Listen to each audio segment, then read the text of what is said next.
The politics of prejudice are creating a summer of discontent in the UK. The Labour Party dogged by accusations of anti-Semitism, and Islamophobia casting a shadow over the governing Conservative Party.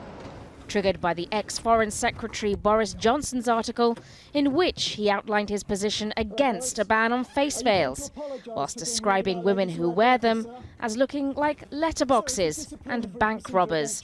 That prompted an inquiry into Mr. Johnson's behaviour and criticism from the Prime Minister.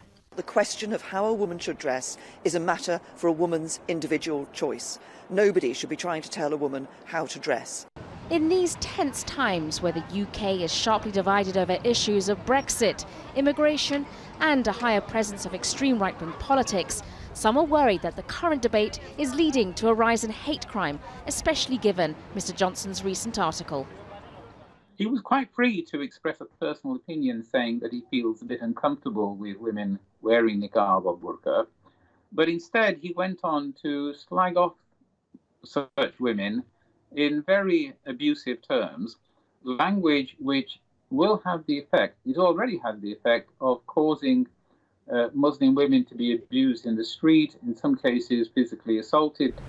Supporters of the former Foreign Secretary have said that he was merely exercising his right to freedom of speech. But there are codes of conduct that govern the behaviour of public officials. And British Muslims feel that these remarks are merely contributing to the normalisation of Islamophobia in British politics.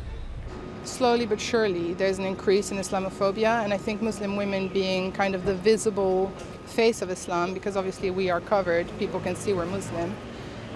We tend to be the ones that get the most hate and the most jokes made about us.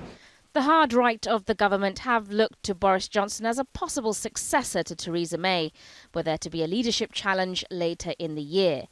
His comments may have emboldened their views, but any short-term success would come at the cost of alienating a whole section of Britons who grow more uneasy at the direction the country's politics is headed. Sonia Gallego, Al Jazeera, London.